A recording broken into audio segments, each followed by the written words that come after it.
Algumas pessoas acreditam que existem espíritos apegados à Terra e que vagam a esmo, inconscientes de que estão mortos, em busca de conforto junto aos vivos. Estas são as histórias reais de pessoas inocentes e fatos inimagináveis.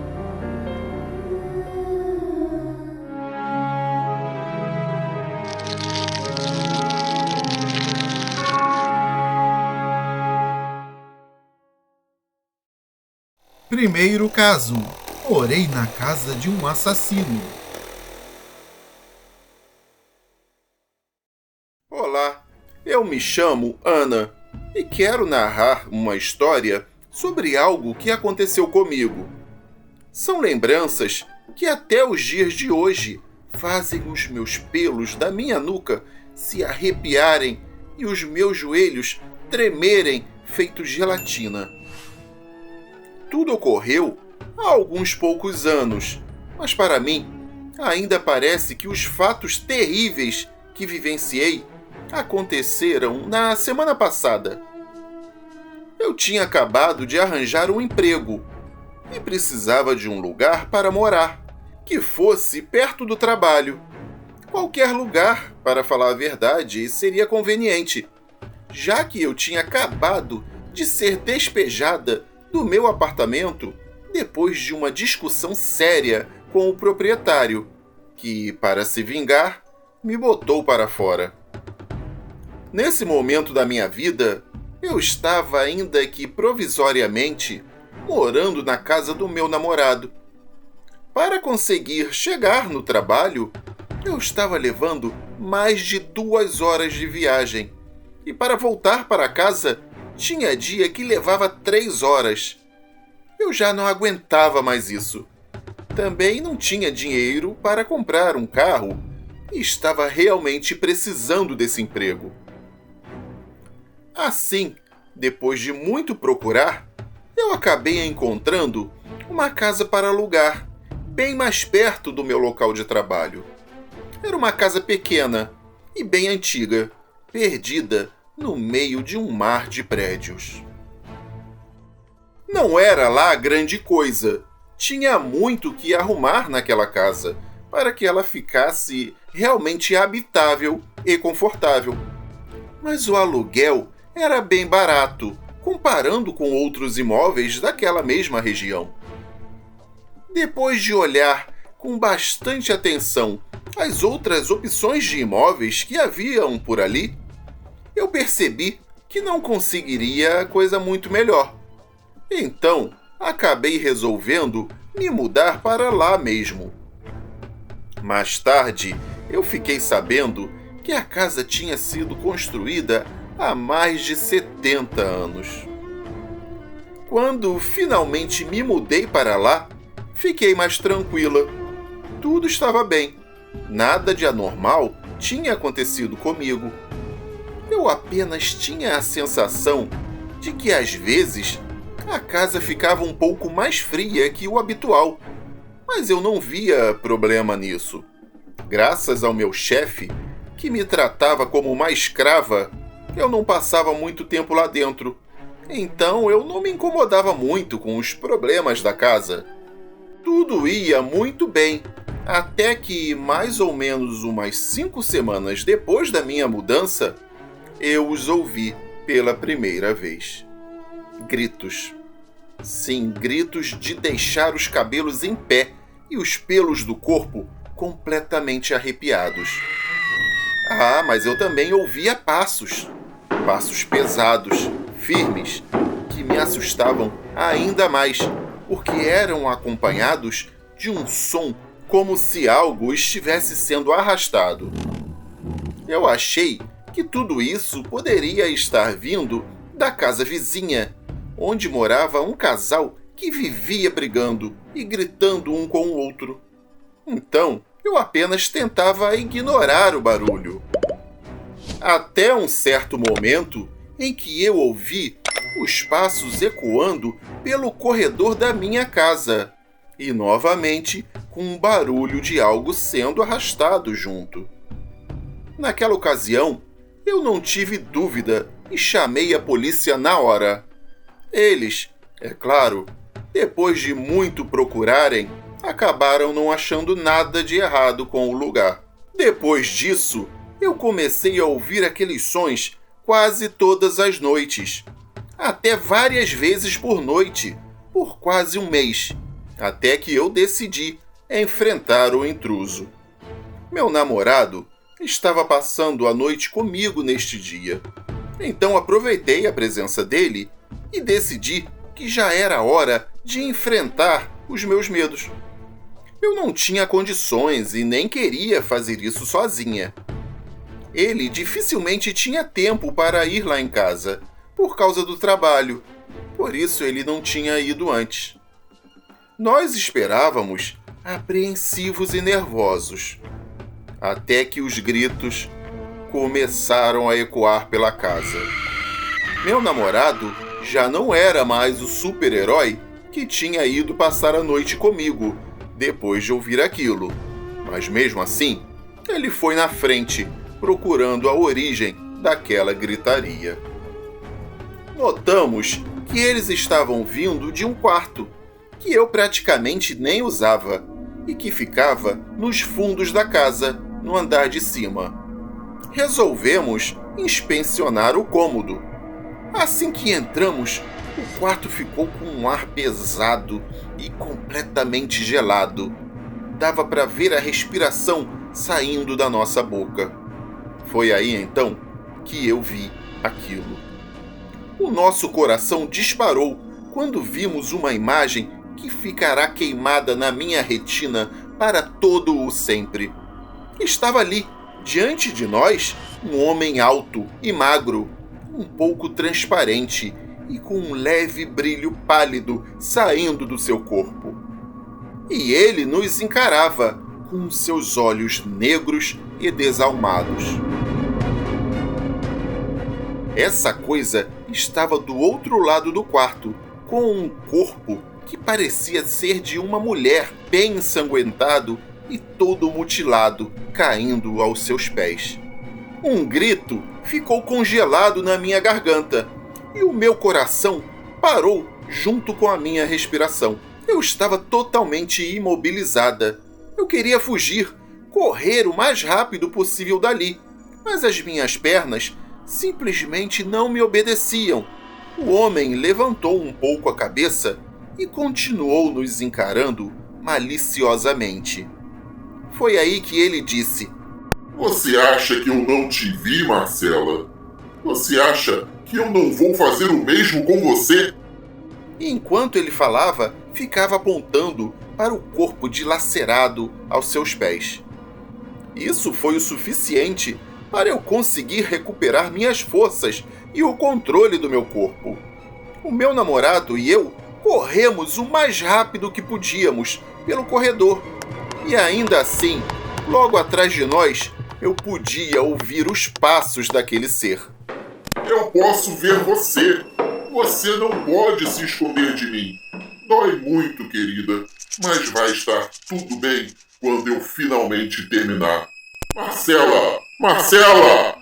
Disse ele berrando atrás da gente. Já estávamos no carro do meu namorado e bem longe dali, quando resolvemos falar alguma coisa sobre o que tinha acontecido. Eu não preciso nem revelar que eu me mudei daquela casa quase que imediatamente. No dia seguinte, a minha mãe passou lá e pegou as minhas poucas coisas, e eu nunca mais olhei para aquela casa novamente. Eu, sinceramente, não tenho ideia do que foi aquilo que aconteceu comigo naquela casa. Eu não sei quem era aquele homem, e eu nem me chamo Marcela, nem mesmo conheço alguém com esse nome. A única coisa que eu consigo imaginar é que aquele cara matou alguém, e essa tal de Marcela muito provavelmente viu tudo. Não sei o que aconteceu com ele. Bom, ele claramente estava morto. E nem que fim levou essa tal Marcela. Eu só sei que aquele homem continua naquela casa, assombrando o quarto dos fundos.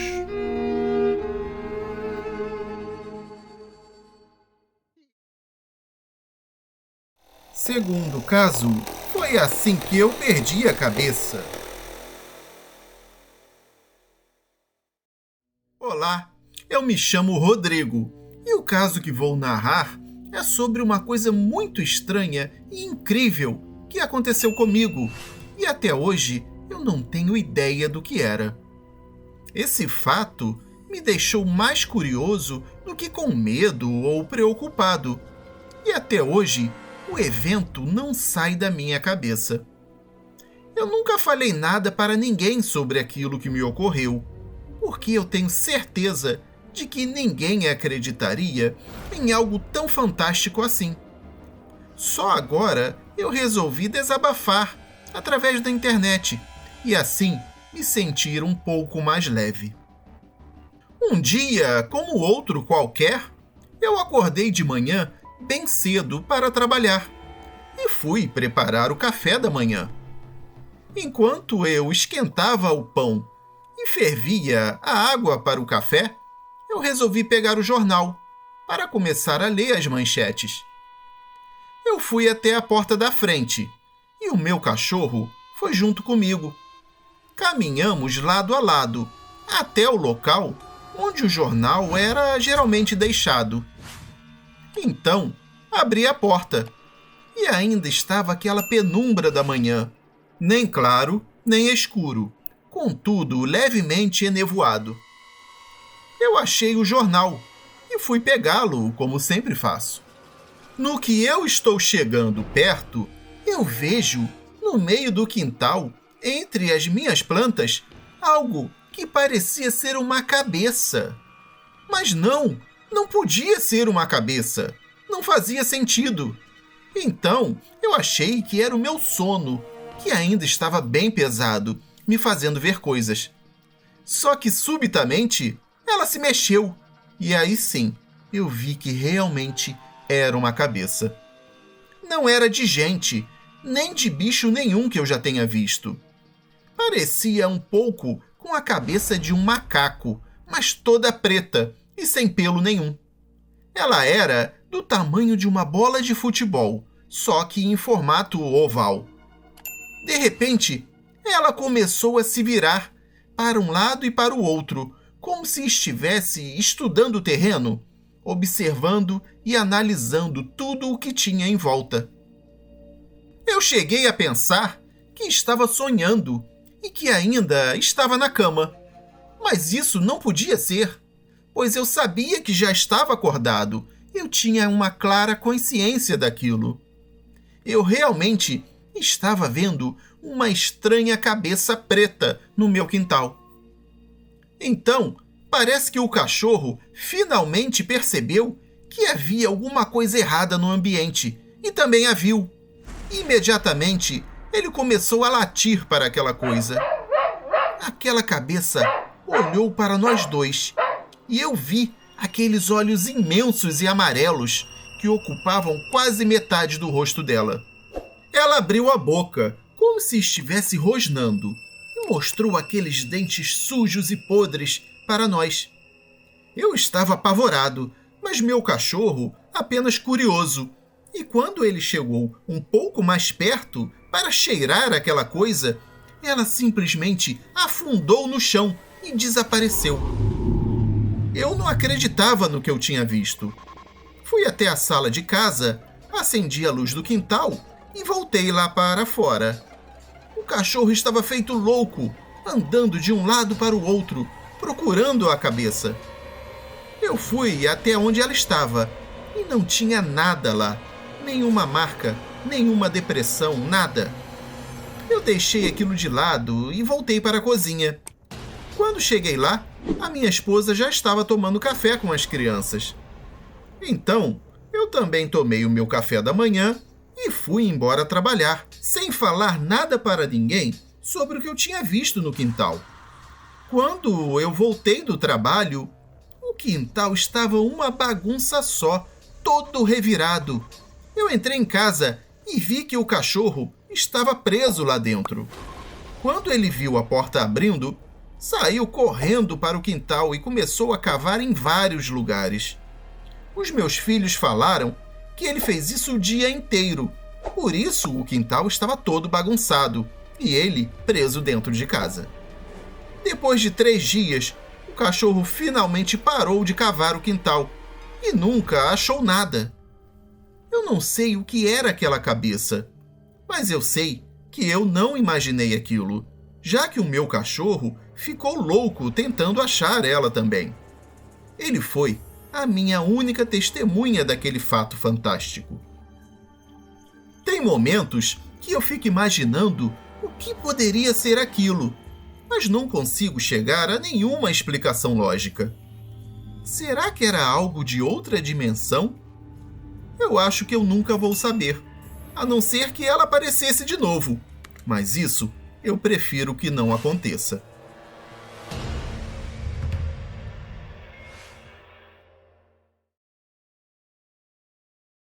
Terceiro caso: queimado vivo.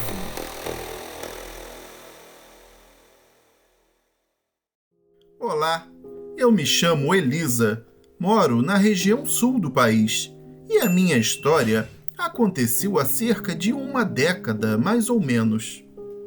O inverno era sempre bem frio e rigoroso onde eu morava, quando isso aconteceu. As noites eram escuras, feito piche, e o vento era forte e incansável. Minha família sempre se mudou bastante, já que o meu pai trabalhava em uma multinacional, empresa que vivia o transferindo de cidade em cidade. Para começar, a casa onde morávamos, na época, era bem grande e espaçosa, principalmente para uma família pequena como a minha. Nós éramos apenas 4: meu pai, minha mãe, meu irmão mais novo e eu. Naquele momento da minha vida, eu estava perto de completar 17 anos e o meu irmão estava com 14. Ninguém que nós conhecíamos sabia da história da nossa casa. Então, os meus pais não tinham motivo nenhum para não se mudar para ela. Algo que eu quero destacar sobre a nossa casa é a respeito de um corredor que tinha lá. Ele era um corredor bem comprido e estreito, com várias portas em ambos os lados, levando aos banheiros, quartos e demais dependências. À noite, aquele lugar era o mais intimidador da casa.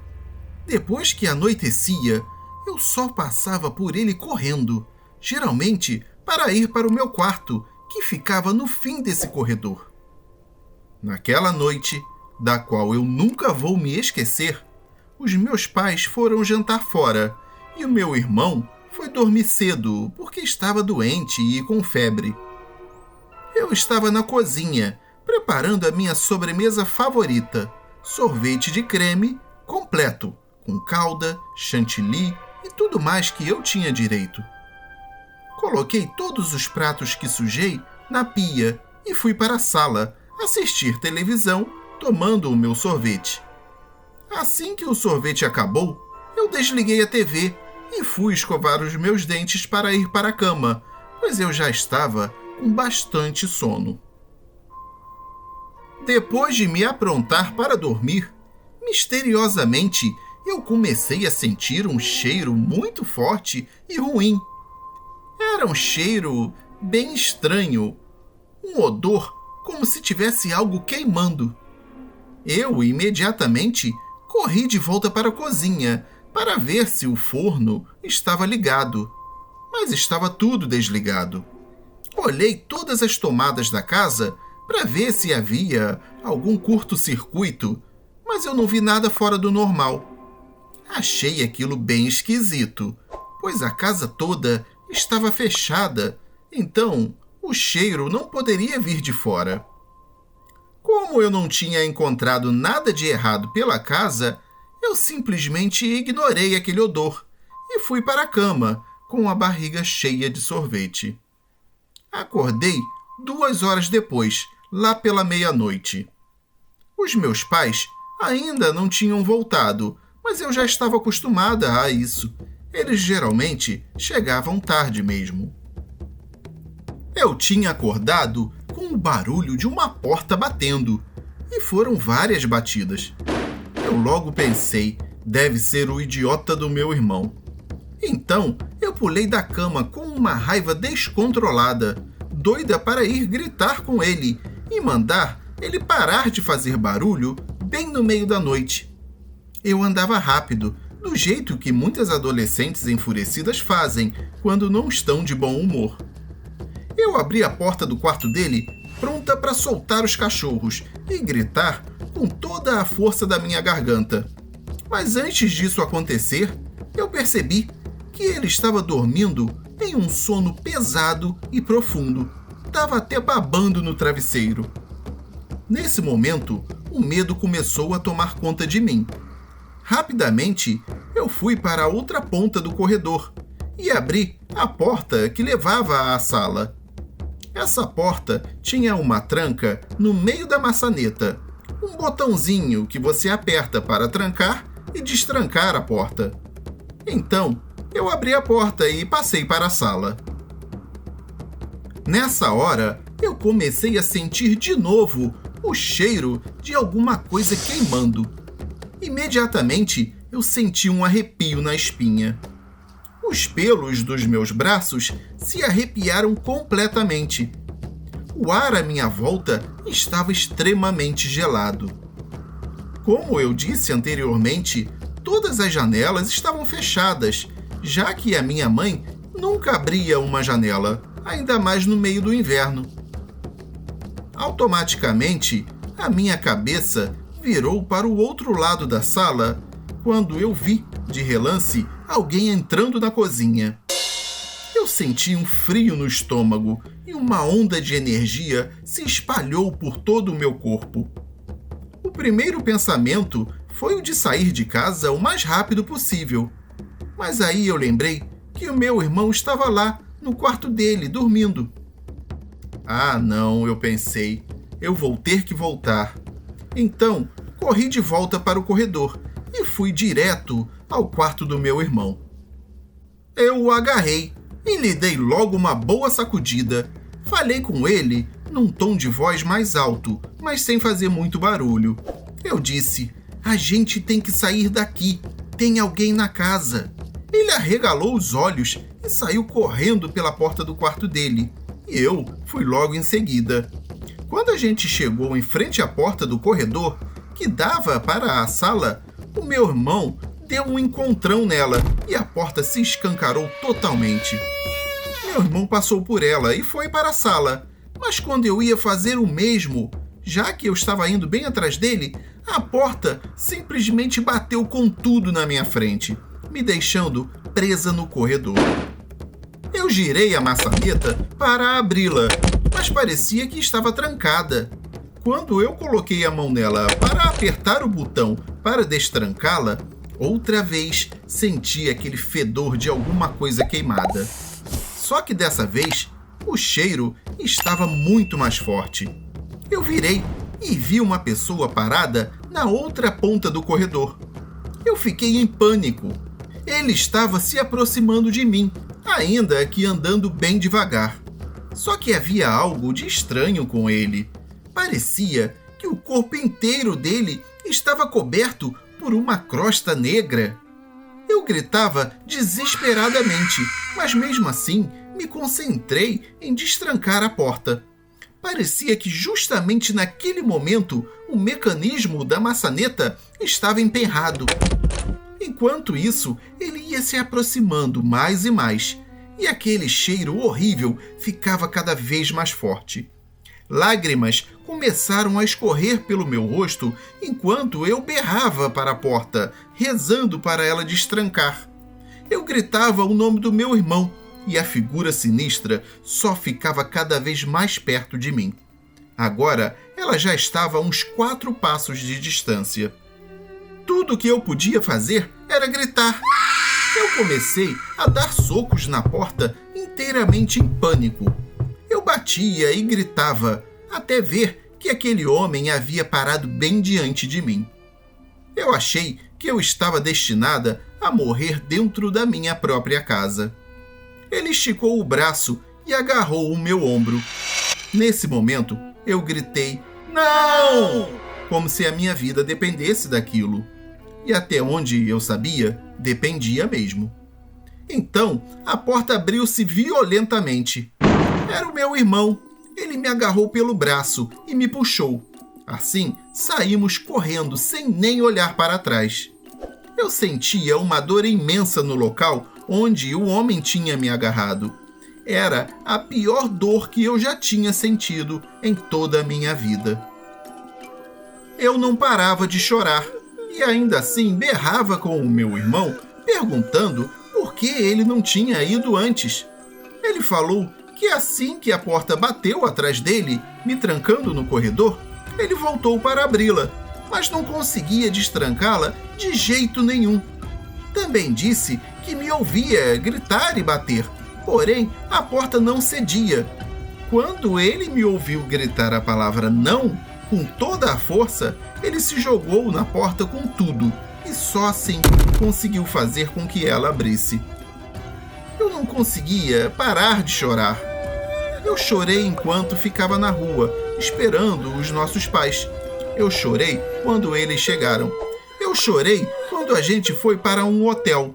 Eu chorei o resto da noite. Eu estava em choque. Aquela foi a pior experiência que eu tive durante toda a minha existência. No dia seguinte, eu não queria voltar para casa. Eu não queria nunca mais entrar naquele lugar. Nós nos mudamos depois de 2 dias do ocorrido e eu não entrei lá nem para tirar as minhas coisas. Depois de algum tempo, eu descobri que um homem muito rico tinha morado na nossa casa. Ele não tinha família e morava sozinho e isolado.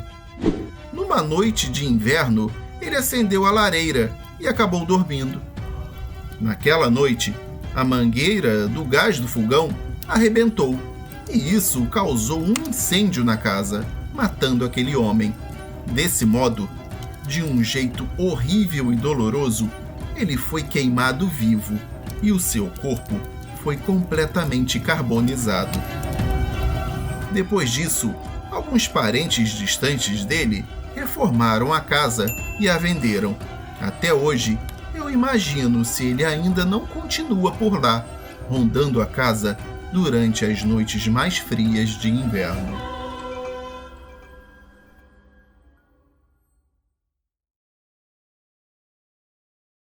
Quarto caso, o fantasma do rio.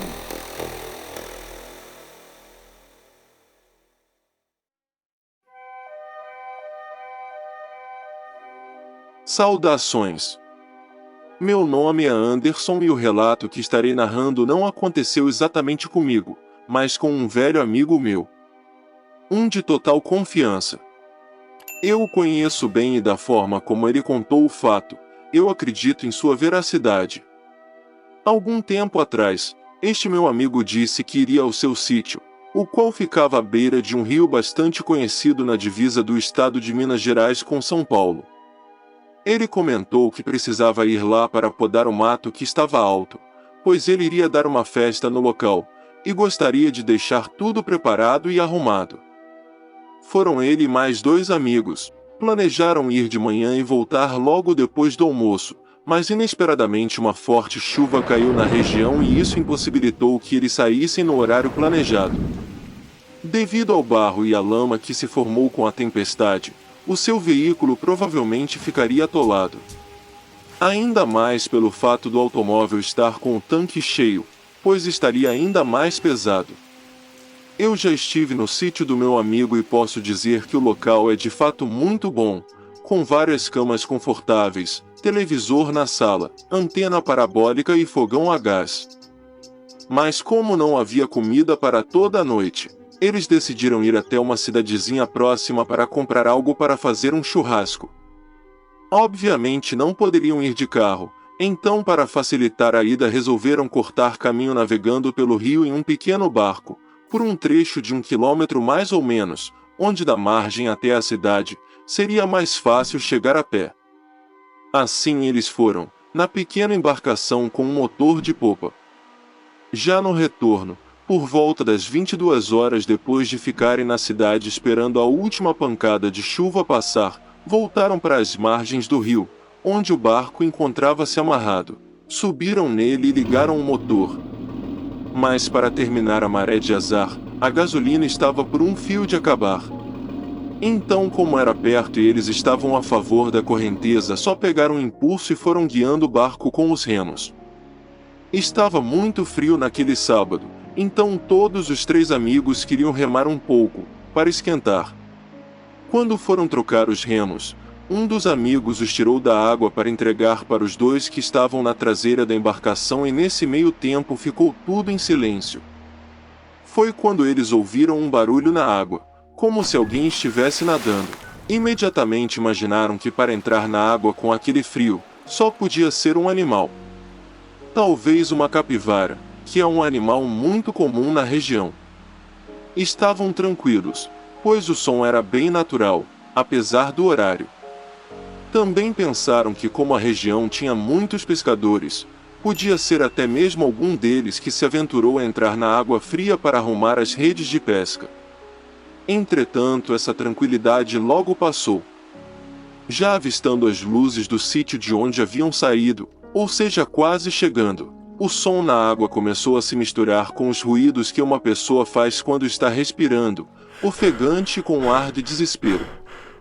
Por um instante, eles até acharam que poderia ser o barulho de peixes presos nas redes, mas o som forte de respiração só aumentava a impressão de que não era algo tão natural assim. Eles gritavam e balançavam as lanternas, para ver se era alguém se afogando e precisando de ajuda.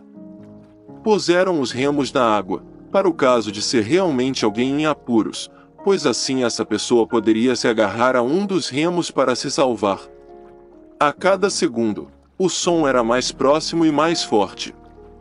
Logo o desespero começou a tomar conta dos 3 dentro do barco, pois embora o som fosse alto, a água estava muito calma. Então, subitamente, eles viram algo saindo na neblina que cobria aquele trecho do rio. Eles avistaram a figura fantasmagórica de uma pessoa. Era um homem, completamente branco como uma folha de papel.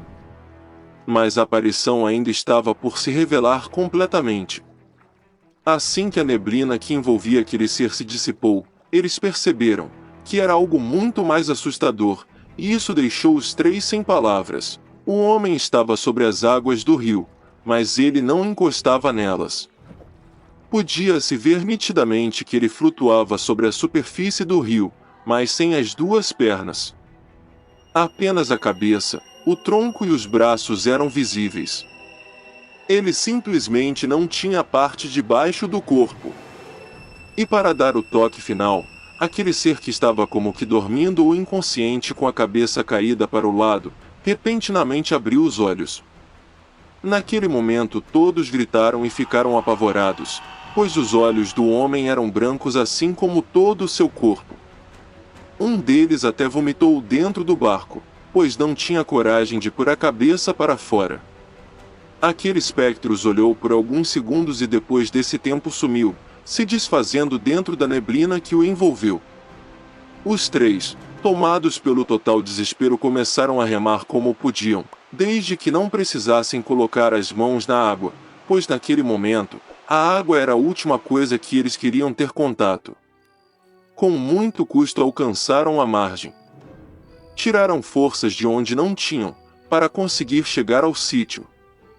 Resolveram ir embora imediatamente daquele lugar. Para isso esvaziaram parcialmente o tanque de combustível do automóvel e não carregaram nada que fizesse muito peso, pois tinham muito medo que o carro ficasse atolado. Assim saíram de lá às pressas. Meu amigo garantiu que depois deste fato, não vai mais ter festa no sítio, e se encontrar algo por um preço razoável, vai trocar o lugar por uma casa na cidade. Mas o que seria aquela criatura? Seria a alma de alguém que morreu ali e estaria pedindo socorro para ser salva? Ou seria outro ser do além procurando uma possível vítima naquele local isolado e tarde da noite? Acho que isso é uma coisa que ele nunca vai conseguir descobrir. É melhor ficar só na curiosidade mesmo.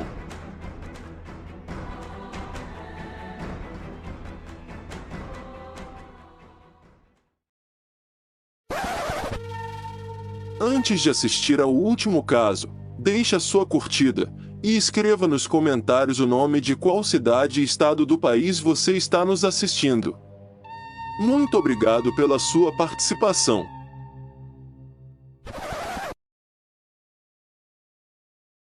Quinto caso: o fantasma que acabou com o meu sono. Olá, meu nome é Caio e eu saio todo dia de manhã para o trabalho antes do sol nascer. Eu trabalho em um provedor de internet na cidade de São Paulo e preciso estar lá na empresa sempre bem cedo. Como eu acordo antes das 5 horas da manhã, geralmente, eu fico sozinho pela casa, enquanto eu me arrumo e tomo o café da manhã. A única companhia que eu tenho é o cachorrinho da família, que me acompanha em todos os meus movimentos. Nós moramos em uma casa em um condomínio fechado. Sempre que o meu pai chega do trabalho dele, põe o carro na garagem. Justamente por morarmos em um condomínio fechado, essa garagem não tem porta. O problema é que ela é bem pequena. Só cabe um carro e passa só uma pessoa por vez com o carro lá. Mas para o cachorro não fugir, tem um portãozinho entre o quintal de trás e a garagem, no ponto onde os dois se encontram. A saída da cozinha é pela lateral da casa, e a gente tem que passar por esse portãozinho para entrar ou sair para a rua. Todos os dias eu pego o jornal, que geralmente está ao lado do carro, que é onde o porteiro o coloca. Então, eu o jogo para o lado de dentro do portãozinho, perto da porta da cozinha, para minha mãe não ter que sair até lá fora para pegar o jornal. Bom, como eu disse antes, nesse horário, o cachorro é a minha única companhia e sempre fica lá me vendo ir embora, mas nunca faz barulho nenhum, nem quando eu jogo o jornal. O máximo que ele faz é deitar em cima e dar uma ruidinha de leve. Depois ele entra na casa e vai dormir no sofá. Nesse dia, tudo acontecia como sempre. Estava tudo de acordo com a minha rotina, até o momento que eu saí de casa.